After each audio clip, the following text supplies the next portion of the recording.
Hello everyone, this is Jeff with Walk and Talk with Warden Jeff. I want to tell you another real quick tower story this morning. It was about the officers who worked the number one tower. The tower had all the weapons in it, like for outer perimeter, anything that would happen in the outer perimeter, any kind of emergencies or anything, or we used the tower to store our weapons for the dining hall tower. And we used to put everything in there and lock them in a box. There was only one key besides the armory backup keys that was in the facility. That key was up in the tower. The officer had it in the tower. Now, when it come time to get the dining room staffed with an officer up there in the tower, the procedure was we had a bucket up there with a long rope on it. Sounds highly sophisticated, but back in the day, that's what we had.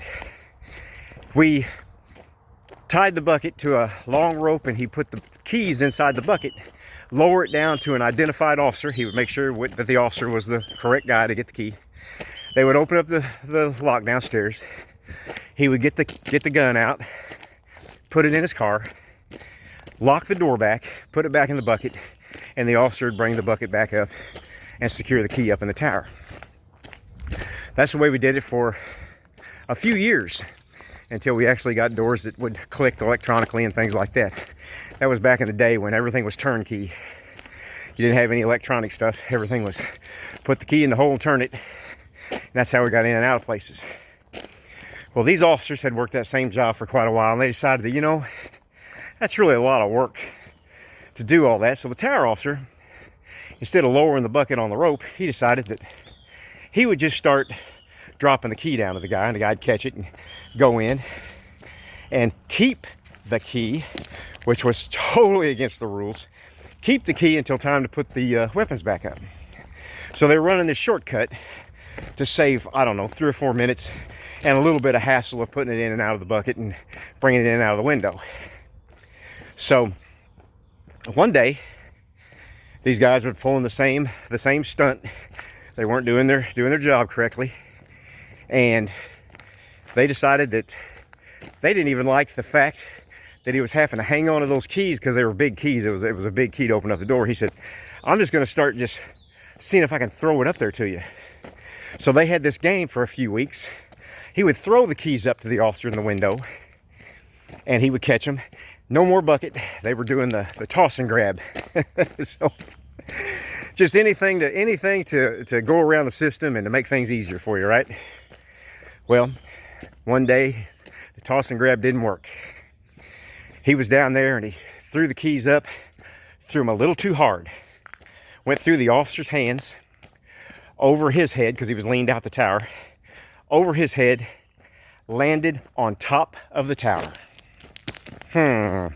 Now what?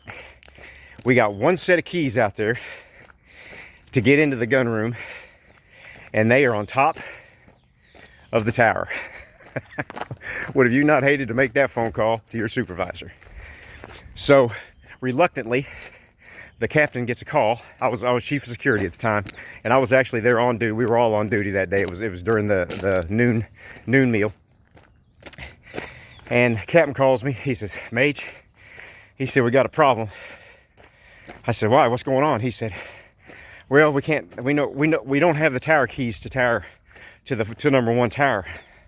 I said, "What do you mean you don't have the keys to number one tower?" He said, "Well, we're going to need the backups."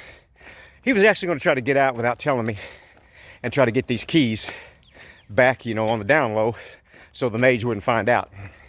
I said, "Tell me where the keys are to the tower. Have we lost them or do we have them?" He said, "Well," he said, "they are actually on top of the tower." And I flipped. I said, "On top of the tower? How did they get on top of the tower?" So he tells me this whole story that I just told you, because he had gotten the story out of the two officers. So I authorized the backup keys to go out there. We had nothing at our facility that could reach those keys on top of the tower. We had to go rent a lift to get up there to get on top of the tower. There was no way to access the top of the tower from the inside of the tower, or the outside for that matter. no ladders, no hatches or anything like that above us.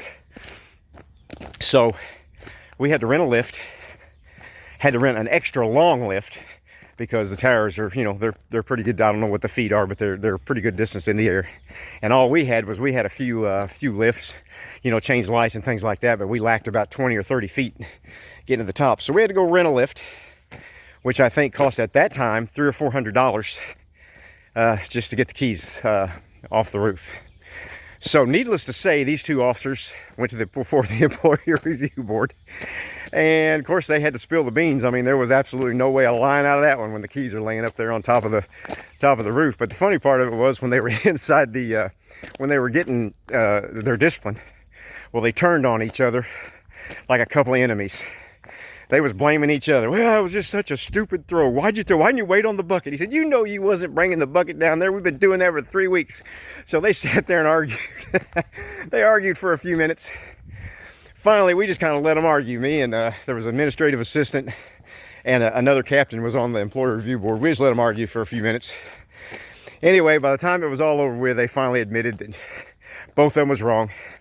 Both of them did wrong. So we had to give them some time off. I think each officer got, I forgot what it was, 3 or 5 days. I don't remember which. And plus, they had to pay for the lift. And they gladly paid for the lift. And that was negotiated through the union. The unions, because we was going to give them 10 days without paying. The union said, hey, let's give them, I think it was 5. He said, let's give them 5 days and make them pay for the lift. And I called the warden, and the warden said, yeah, that sounds like a good deal to me. So we settled on that. But anyway, that one little shortcut that they were just trying to save a little time, and I don't really know what they were saving time for, cost them quite a bit of money in salary, and cost them a little money on a lift. But anyway, that's my story for the day. I hope you enjoyed it.